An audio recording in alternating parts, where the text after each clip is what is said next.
Cheers and how you do, Buckaroo. So this is one of those beers that it's okay to go ahead and pour and leave around for about 10 minutes before you start drinking it. Well, that's what I did. Quite frankly, unintentionally. I guess once again I was having issues getting this damn thing to work. But anyway, a beer like this, you're going to be fine in doing that. So hey, I've got the founders, Backwoods Bastard. I'm going to read just a little bit from their website, just to give you an idea. It's 11.2%. 50 IBUs. Expect lovely warm smells of single malt scotch, oaky bourbon barrel smoke, sweet caramel and roasted malts, a bit of earthy spice, and a scintilla. Scintilla. There's a pretentious uh, adjective I hadn't used of dark fruit. It's a kickback sipper meant to excite the palate. So what we have here is a Scotch style ale, but Asian bourbon barrel. So you get that bit of peat like smoke. Then you also get the bourbon barrel char thing going on. So, anyways, I'm a fan of this beer. To be honest with you, I've been a fan of this for a long time. I've been drinking it for probably about as long as I've been able to get it out here, probably a decade or so. It's a great beer, man. It just is. So earlier in the year, my wife and I moved out of a house we'd been in for about 25 years. Uh, Back when we first got home from the hospital, after we lost Seamus uh, to, uh, I lost myself there to leukemia. I had a bunch of beer that I tucked away, then I forgot what I did with it. Um, anyway, when we moved, I found it. So I had a Backwoods Bastard from 12 and 13 that had been in my garage for 4 and 5 years. Oddly enough, it survived, man. Uh, it was fine. A beer like that does age well. The only thing that really kills beer is direct sunlight and/or constant temp change.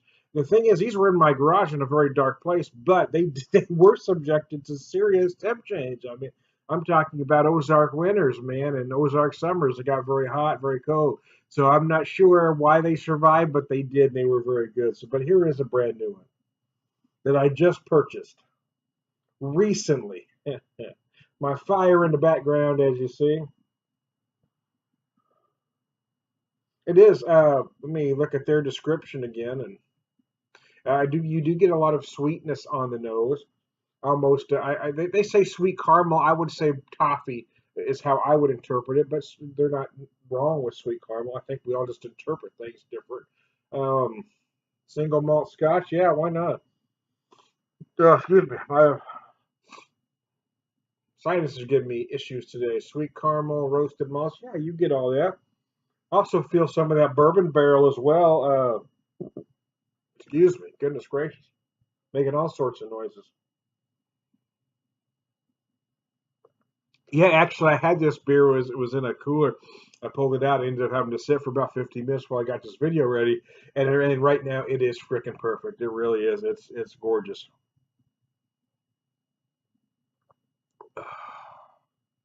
So flavors, yeah, a big rich malt, scintilla of dark fruit. Yeah, oh, what the hell?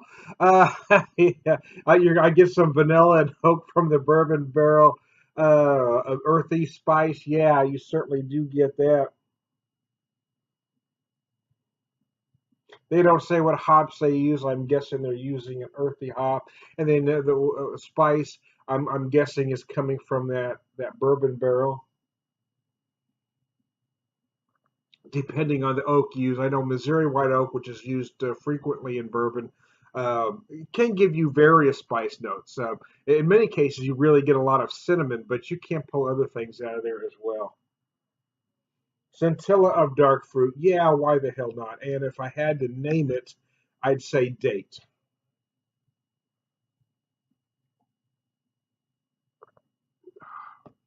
Big rich malts. It's a beautiful beer. It's one of my favorite barrel age releases. Actually, been in most places for about 15 bucks, but I found it in a store for it's been 14.99 everywhere, which I'm not going to say is overpriced at that, but the type one that I am, I kept looking and I did find it for 11.99. So that's when it was purchased, man. So yeah, So that's what I don't get about some beer geeks. I like to brag about the price something costs. I mean, I just don't understand that mentality. Drink well but buy smart. That's my motto. You don't have to drink cheap beer, but you don't have to brag about spending a lot of money either, man.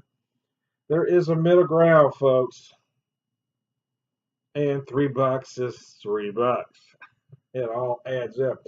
See, I save a buck here, $3 there, $3 there, and when you're broke, I can buy an extra something. So there you go. Maybe I can eat. Nice. I got that serious heat miser fire behind me, don't we? But so you could tell you got a little glare in my living room, darn. I got that light. I was trying to sit where I could cover that, but I can't quite get in that right spot. There we go. Then all right, cover that light. So of course, it's not real. It's my television, but it's my fake green screen. It's what it is. But I like doing the videos with the background, man. Just one of those things I like to do.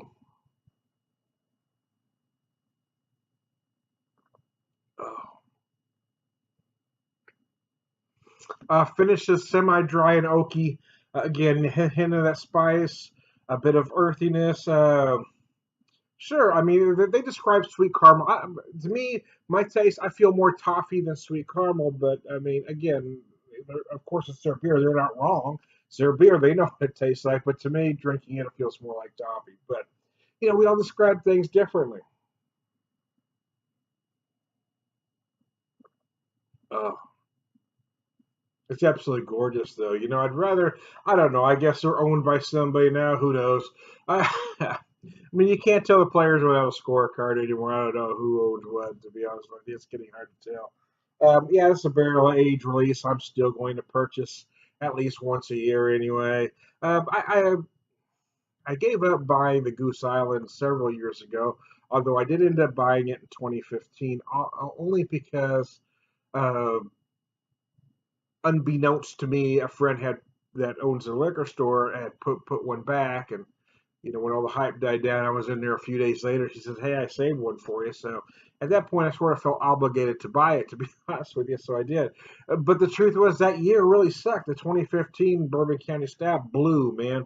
It was cloyingly sweet. It was unbalanced. It just wasn't done well. And I think that's the problem when you really try to mass produce a beer like that. Um, for my money, I'm going to wait for Mother's Milk to come out. It's probably going to run about 15 a 4 pack, um, maybe a little cheaper than what the BCBS is coming out for. Hell, and if I really want to spend some money, I mean, I'm going to buy the Ozarks Beer Company version of their barrel aged stout. I mean, it's a much better beer than anything Goose Island does. So whenever I can buy small, I will. But hey, I know they're not small here at Founders, and I don't know who the hell owns them. And quite frankly, I've quit trying to care who owns what anymore. It's just too hard, man.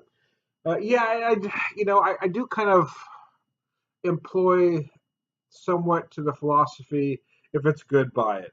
I do also have an issue with some of the larger companies for some of their business practice, so it becomes a fine line.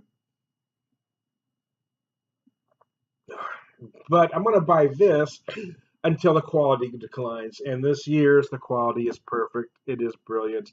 Yeah, and that scintilla of dark fruit, I am going to put a finer point on that and say date.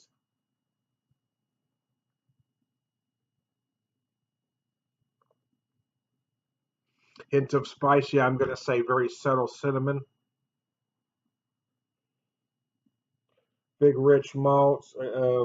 Like I said, I kind of feels more like toffee than caramel, but I mean, they're very similar.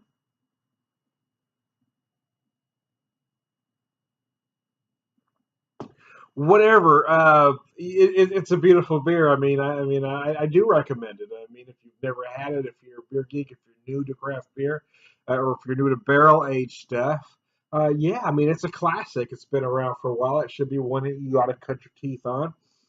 Um, it's just done well. Try the dirty bastard first, like where you know what the base beer is, and then buy this. That makes sense. And you gotta know what the base beer tastes like. Buy the dirty first. Ah, the dirty, then go backwoods, baby.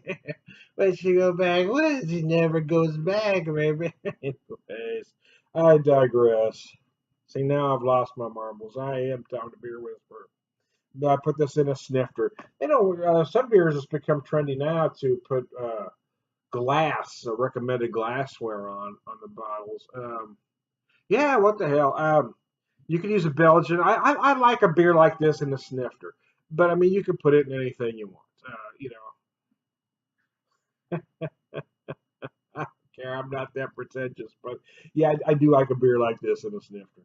So there you go. I am Tom the Beer Whisperer, beer evangelist, prolific beer drinker.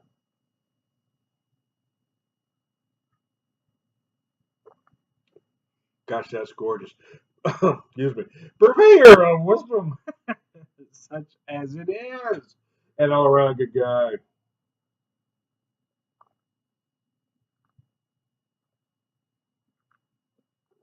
Oh, yeah, baby. Mm-mm-mm. That's what did it.